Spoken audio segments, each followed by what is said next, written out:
En este clip te explico cómo fue la conversión de los visigodos al catolicismo en el Tercer Concilio de Toledo.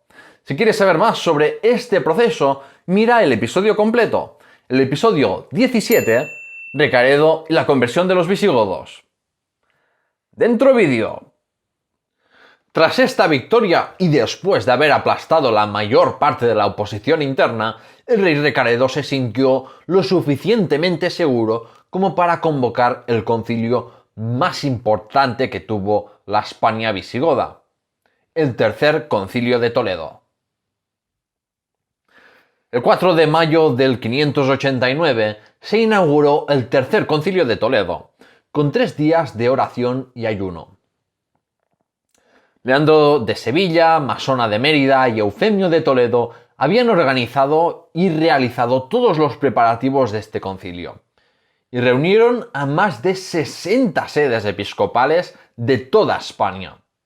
E incluso aparece por primera vez el obispo de Pamplona. El rey Recaredo fue quien convocó y presidió el concilio, y este hecho es muy significativo, porque constata el papel de protección y vigilancia que la monarquía visigoda tenía sobre la Iglesia católica del reino.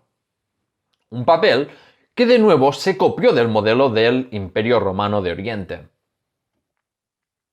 Se reforzó la posición del rey, que ahora era sancionada por Dios, y por tanto rebelarse contra él era rebelarse contra Dios.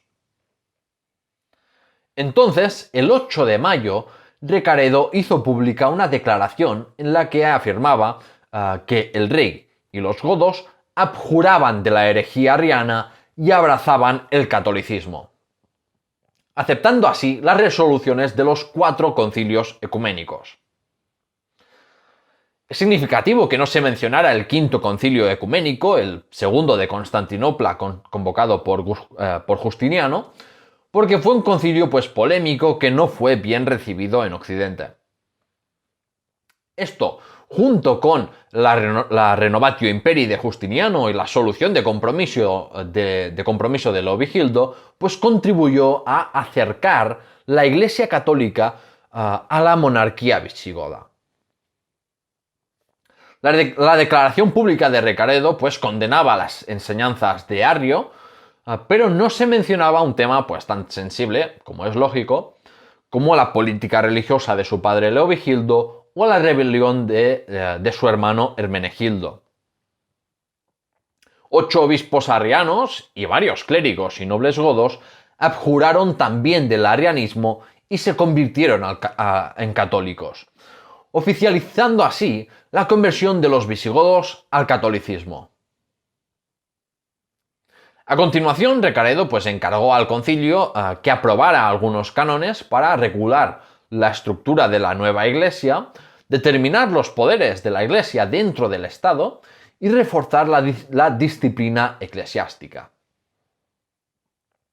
En el aspecto teológico, un canon confirmó las resoluciones de los concilios anteriores que he mencionado, pero añadiendo además lo que se llama la cláusula filioque, que afirma que el Espíritu Santo no solo procede del Padre, sino también del Hijo. Esto puede parecer un detalle banal, pero la cláusula filioque causó una gran controversia durante siglos y nunca fue aceptada en Oriente. También hubo cánones que daban nuevos poderes a los obispos como jueces y como recaudadores fiscales. La colaboración entre el Estado visigodo y la Iglesia era evidente, pero a medida que el clero católico ganaba influencia en el gobierno, los judíos empezaban a ser perseguidos en nombre de la unidad religiosa, tal y como venía ocurriendo en todos los reinos católicos. Por ejemplo, un canon del Tercer Concilio de Toledo prohibía a los judíos casarse con mujeres cristianas o tener esclavos cristianos. Las persecuciones y las leyes contra los judíos aún no eran tan graves como en otros países, pero pronto el reino visigodo tendría las leyes más antijudías del mundo.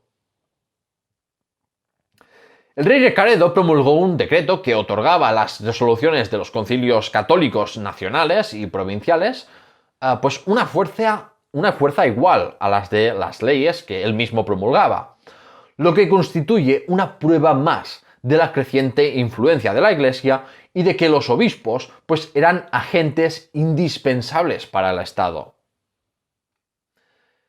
Y para finalizar así el Tercer Concilio de Toledo, Leandro de Sevilla leyó una homilía que exaltaba el triunfo de la Iglesia y de la fe verdadera. Esto es importante, porque de ahí salieron dos discursos políticos. Por un lado tenemos ese discurso de una Iglesia triunfante, y por otro, el de una monarquía visigoda que se había convertido en la élite de España y ahora se aliaba con la Iglesia. Como he dicho antes, la figura de Recaredo salió reforzada y se presentaba a sí mismo como el nuevo Constantino, el primer emperador romano cristiano. El rey visigodo sería a partir de ahora rey y sacerdote supremo, siguiendo un poco pues, el cesaropapismo bizantino, pero de un modo único, sin parangón en el resto de Europa, porque tanto el monarca como la Iglesia pues, tenían roles y obligaciones recíprocas. El Tercer Concilio de Toledo no solo trató de la conversión de los visigodos al catolicismo, sino que de ahí surgió la definición de cómo sería el reino visigodo católico hasta su final. Un estado donde el monarca sería responsable de los asuntos temporales y de los espirituales. En el reino visigodo católico, el monarca era responsable de la salud espiritual del pueblo y a la Iglesia se le otorgaba pues muchas funciones civiles. Una confirmación de una tendencia que ya se estaba viendo desde el siglo IV. Es más, los concilios serían a partir de entonces un punto de encuentro entre el monarca godo, los obispos y la aristocracia para discutir pues temas religiosos y de gobernanza. O sea, básicamente era como el Congreso de los Diputados, pero en época visigoda. Es cierto que el rey podía legislar sin la Iglesia, pero con su apoyo pues reforzaba más su legitimidad al estar sus leyes inseparablemente ligadas a la fe. Con esta nueva forma de gobierno, la monarquía y la Iglesia se apoyaban mutuamente. Y la idea pues era mantener así contenidas las ambiciones autonomistas de la nobleza y las luchas entre facciones políticas. Aunque como veremos, pues esto no terminó de funcionar. La política religiosa de Recaredo pues puede considerarse opuesta a la de su padre, pero en el fondo, como ya he dicho antes, compartían la misma visión y el mismo objetivo, que es el de unificar y fortalecer el reino y sus pueblos. Leovigildo se había presentado como jefe de la Iglesia Nacional Arriana, y Recaredo ahora hacía lo mismo con la Iglesia Católica. En ambos casos querían reforzar su legitimidad gobernando pues no solo los asuntos seculares, sino también los religiosos. La conversión visigoda al catolicismo pues fue la culminación del proceso de integración de godos e hispano-romanos que inició el rey Leovigildo. Y así es como podemos, para algunos, pues empezar a hablar de hispanogodos.